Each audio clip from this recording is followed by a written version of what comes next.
السلام عليكم ورحمة الله تعالى وبركاته. نتمنى تكونوا كاملين بخير وعلى خير وانتم كتشاهدوا معايا هذا الفيديو. اليوم ان شاء الله على بركة الله نخدم معكم كيكة باردة او طارت باردة بكريمة الباتيسري وبالخوخ وبالبرقوق وواحد الصوص ديال حليب نيدو اللي كنت خدمته معكم من قبل في واحد الفيديو. صوص بحليب نيدو اللي كيجي زوين، وكما كتشوفوا قدامكم كتجي كيكه عاليه ومنعشه للبنات وبطريقه اقتصاديه، فقط بنص كاس تاع ديال العنبه نخدموا به جميع المكونات، وكذلك الطريقه اللي هي سهله ومختلفه عن باقي الطرق اللي كنا كنخدموا بها من قبل. بالنسبه للكيك اللي كتكون بالحشوات اما بكريمه الباتيسري ولا كريمه شانتي، طريقه سهله البنات نخدموا بها ان شاء الله. فقط تبعوا معايا الفيديو حتى الاخير باش تشوفوا الطريقه والمكونات اللي غنخدم بها هاد الكيكه. البنات عندي 2 بيضات كبار، وعندي نص كاس عنبه ديال سكر حبيبات، وعندي قبيصه ديال الملحه، وغناخد نص ساشي ديال فانيليا كمنسمه البنات، ولا قشور ديال الحامض ولا الليمون اللي عندكم البنات موجود خدموا به. البنات ما تنسونيش في اللايكات وتعليق محفز وبالاشتراك بالنسبه للناس اللي اول مره غيشوفوا القناه تاعي، هذا فضلا ليس امرا. الى عجبكم المحتوى ديال القناه شكرا لكم بزاف على حسن المتابعه ديالكم، بارك الله فيكم. البنات كنخدم بالباطور، بغيتو تخدموا بالكاس تاع العصير خدموا به، بغيتو تخدموا بالفوي خدموا به، باش ما خدمتو البنات حيت هاد الكيكه ما غتخدمش بالطريقه ديال لاجينواز، يعني تطراب عادي. فما كنديروا مكون وحنا كنخلطوا. انا عندي نص كاس تاع الحليب كما شفتوا قدامكم، حتى هو انا كنخلط في نفس الوقت تنخوي الحليب، وعندي الزيت حتى هو نفس الطريقه غنخلط وفي نفس الوقت كنخوي هذا الزيت. طريقه سهله البنات وغتحصلوا لواحد النتيجه اللي هي رائعه، وفوق هادشي كامل كيكه عمليه وسهله وغتوجد معكم في دقائق معدوده البنات، وطريقه مختلفه عن الطرق التقليديه اللي كنا كنخدموا من قبل. تبعوا معايا الفيديو البنات الاخير وغتشوفوا الطريقه غتعجبكم بزاف. البنات صافي كنطرب مزيان كلشي كما كتشوفوا قدامكم، وغادا نبدا دابا ندير الدقيق الفورس، دقيق خاص بالحلويات، دائما الدقيق مغربل من قبل، وكنخوي حتى هو في الكاس تاع العنبه كما كتشوفوا. الكاس اللي كيهز ليا 120 غرام بالنسبه للدقيق، وكيهز ليا 160 غرام بالنسبه للسوائل. درت الدقيق كاس الاول البنات درتو، ودابا غندير الكاس الثاني وغنديرو على دفعات، كندير 4 ب4 وانا كنخلط كما كتشوفوا بهذه الطريقه. هذه كيكه سهله البنات وجد اقتصاديه، والله البنات ما تشبعوش منها، كتجي روعه روعه ما نقولش لكم. وكل ما بقات في الثلاجه والا كتزيد تبرد وديك الكريمه كتزيد تعقد وكتجي رائعه. وفوق هادشي كامل راها سهله البنات في الخدمه ديالها. انتم غتتبعوا معايا وغادا تشوفوا وغتحكموا بنفسكم، وخليوا لي التعليق البنات، عبروا لي فيه على المحتوى، قولي كيفاش جاتكم كيكه والطريقه ديالها باش خدمتها. هنا البنات صافي غنبقى دائما نزيد شويه بشويه بالنسبه للدقيق حتى غنكمل 2 كيسان البنات اللي هزت لي هاد الكيكه. غنكمل 2 كيسان البنات قيمه 240 ديال الدقيق، ودائما تبقى على حسب الحجم ديال البيض، تقدروا تزيدوا وتقدروا تنقصوا. الا كان البيض عندكم البنات صغير بزاف، يعني كان صغير بزاف غادي تاخذوا غير كيس ونص.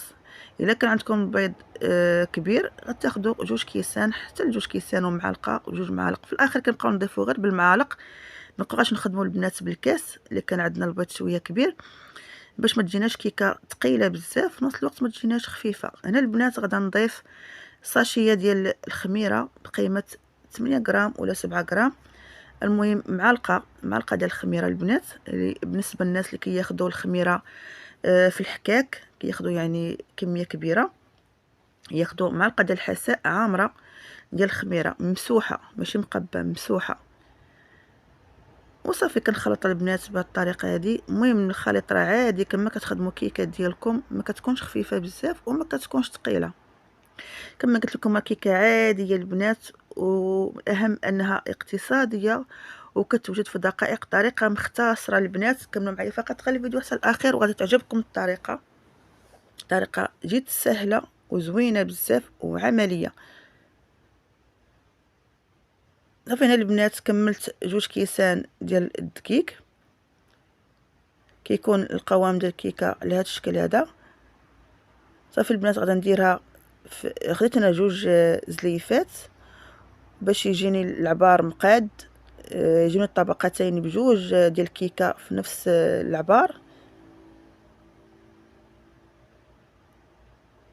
شتو البنات القوام تاع كيكه تاع الخليط بهذا الشكل هذا، يعني ما تيكونش خفيف وما تيكونش ثقيل. بغيتو البنات تضاعفوا المقادير، بغيتو يعني تخدموها كبيره، انا حيت عندي المول شويه صغير فيه 20 سنتيم في القطر ديالو، خدمت نص كاس. بغيتو تخدموها كبيره غادا ديروا تخدموا بكاس كامل بالنسبه لهاد المقادير اللي خدمت بها، وديروا 3 البيضات عوض جوج ديروا غير 3 الا كان بيض كبير. هنا البنات انا درت المول فيه الورق الفرن كما كتشوفوا، فرشت ورق الفرن ودرت عاوتاني من الجوانب،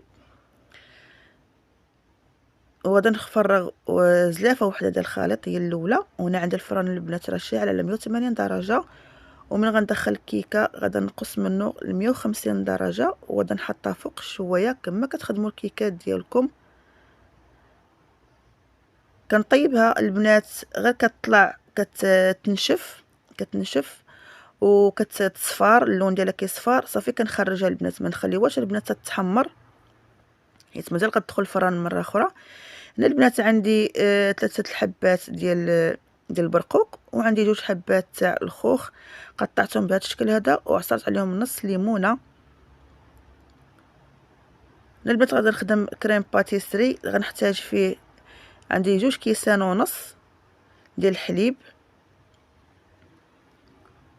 2 كيسان ونص البنات تاع الحليب، النص الثالث نص الكاس اللي كتخدمتو في كيكه، يعني المجموع عندي كامل نص لتر ديال الحليب. كما قلت لكم كيكه راها اقتصاديه، فقط نص لتر حليب غادي نخدموا منه الكريمه ونخدموا منه الكريم الكيكه. هنا البنات عندي 6 المعالق ديال السكر حبيبات ما عامرينش كما كتشوفوا. كيبقى السكر اختياري، يمكن لك ديري غير 4. وغناخد 5 المعالق ديال الكريم باتيسري. انا بالنسبه للكريم باتيسري البنات اللي بغيتو تخدموه بالبيض بصفار البيض والحليب والنشا يمكن لكم تخدموه، انا فقط بغيت نختصر وخديت هاد الكرتونه ديال الكريم باتيسري. غناخد 5 المعالق البنات ديال الكريم باتيسري و6 المعالق خديتهم ديال السكر حبيبات، وعندي 2 كيسان ونص ديال الحليب. غنخلط كلشي على البارد البنات وغنديرو فوق النار اللي غتكون مهيله مع التحراك حتى غادي يعقد ليا هذا الخليط. المهم في الاول خاص نحيد داك الحبيبات عاد نديرو فوق من البوطه. صافي البنات من بعد ما عقد ليا الخليط كما كتشوفوا كيجي كريمي بهذا الشكل هذا، غنضيف ليه واحد المعلقه ديال الزبده وغنعاود نخلط عاوتاني، ندوب هاد الزبده وسط من الخليط باش كتعطينا داك اللمعان لهاد الكريم الباتيسري. كما كتشوفوا ما فيش الحبيبات بالمره حيت في الاول خلطته مزيان على البارد عاد درته فوق من البوطه. انا البنات بالنسبه للكيكه من بعد ما طابت ما كنحمرهاش من الفوق بزاف، يعني كنحمرها غير من التحت كطيب صافي صافي، وكنجبدها وكندير الكريم الباتيسري. هنايا البنات درت نص ديال الكريم باتيسري وغنضيف داك الخوخ والبرقوق اللي قطعته من قبل وعصرت عليه نص ليمونه.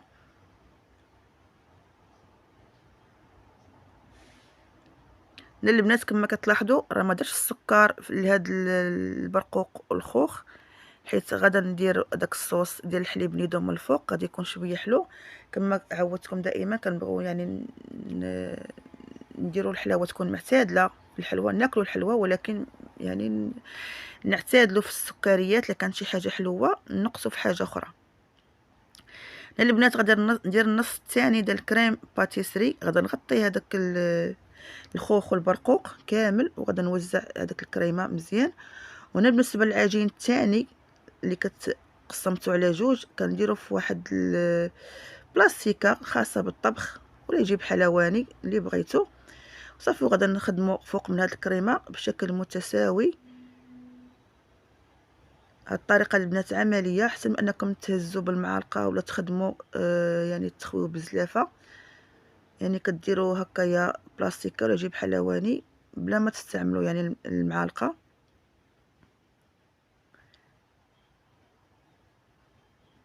هنا البنات بالنسبه لورق الفرن راني نقص منه في العلو ديالو حيت كان درتو شويه عالي وكان مدرج في التصوير الصراحه، مكيوريش ما كيبانش يعني داكشي لداخل في التصوير.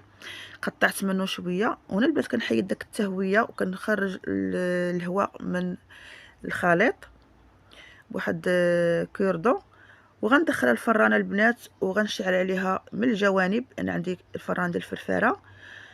من بعد ما كنحس بها طابت كنشعل عليها شويه من الفوق، والفران ناقص البنات، ناقص بزاف يعني اقل من 150 درجه، تقريبا 140 130 باش ما تحرقش لينا البنات كيكه من التحت. وما ننساوش بان كيكه راها طيبه من التحت. يعني المره الثانيه غنقصوا من الفران قل من 150 درجه وغادي نخليوها طيب كما كتشوفوا بهذا الشكل هذا. ومن بعد نخليها نخرجها وكنخليها تبرد. ملي كتبرد تقريبا واحد نص ساعه اولا ساعه ولا اكثر البنات خليوها. كل ما خليتوها الا وديك الكريمه اللي كتكون داخل كتماسك. البنات راه سقيتها بشويه ديال الليمون اللي شفتو من قبل، راه كنت خديت شويه الليمون وسقيتها. صافي. هنا البنات غادا ندير فوق منها الصوص اللي هو هذا الصوص تاع حليب النيدو اللي كنت خلطته مع الكوك من قبل في الفيديو اللي كنت خدمته معكم تقريبا دابا تكون شي شهر كنظن. كنزيد عليه شويه الكركاع وشويه ديال اللوز اللي هو شويه محمر غير شويه. صافي البنات كندير هذا كطبقه فوقانيه للتزيين، وانتم لكم الاختيار. بالنسبه للتزيين يمكن لكم تزينوا بصوص تاع الشوكولات، يمكن لكم تزينوا غير بشويه ديال العسل، دهنوا غير فوق بالعسل وديروا شويه كاوكاو كونكاسي ولا لوز ولا كركاع ولا اللي بغيتو، ولا ديروا الكوك. المهم كيبقى اختياري. صافي البنات كنردها للثلاجه. انا البنات خليوها في الثلاجه 3 سوايع حتى 4 سوايع. انا واخا داكشي راه زربت عليها شويه، خليتهاش الصراحه تبرد مزيان. هنا البنات صافي غنقطعها باش تشوفوا معايا كيفاش كتجي معلكه وكتجي زوينه البنات بداك الصوص من الفوق. كما قلت لكم خليوها البنات في الثلاجه، انا ما خليتهاش بزاف، ولكن من بعد ما رديتها للثلاجه يعني تقريبا واحد الساعه اخرى تماسكت الكريمه مزيان. كما كتشوفوا غادا تشوفوا يعني في كما شفتوا في بدايه تاع الفيديو وغتشوفوا في النهايه ديال الفيديو. كل ما خليتها يعني في الثلاجه الا كتزيد كتماسك. كما شفتوا كيكه اقتصاديه وكريميه وعمليه البنات، سهله، كتوجد في دقيقه 90. يعني ما كتحتاج انك تخرجي كيكه وتقطعي على جوج وديري الكريمه في الوسط عاد ديري عاوتاني فوق منها كيكه وديري عاوتاني. هذه عمليه البنات، كتخدمي كريم باتيسري وسط من الكيكه دفعه وحده كلشي في الفران. وهذا هو الفيديو ديالنا وكنتمنى يعجبكم، وتنسونيش في اللايكات وتعليق محفز، واللي ما اشتركش يشترك فضلا وليس امرا. هذا اللي عجبكم الفيديو عجبكم المحتوى، وتنقول لكم السلام عليكم وشكرا شكرا بزاف على كل واحد يعني بقى معايا حتى لهاد المرحله هذه. بارك الله فيكم. وهذه هي كيكه كما كتشوفوا من قبل البنات. هذاك الصوص كيعطيها واحد التعليكه كيجي روعه روعه روعه. وكانت هذه النتيجه البنات. انا من بعد ما خرجتها مره ثانيه من الثلاجه حيت رديتها البنات الثلاجه وعاود خرجتها، وكانت هذه النتيجه البنات من بعد 3 سوايع من بعد الطاهيه البنات. من بعد ما طيب كيكه دخلوها 3 سوايع البنات الثلاجه باللي قطعوها. كتجي منعشه وكتجي بارده، كيكه اقتصاديه وكذلك كتوجد في وقت قصير، ومكونات اللي في المتناول. فقط نص كاس تاع العنبه خدمنا به المكونات كامله. ونقول لكم السلام عليكم الى فيديو قادم ان شاء الله بحول الله.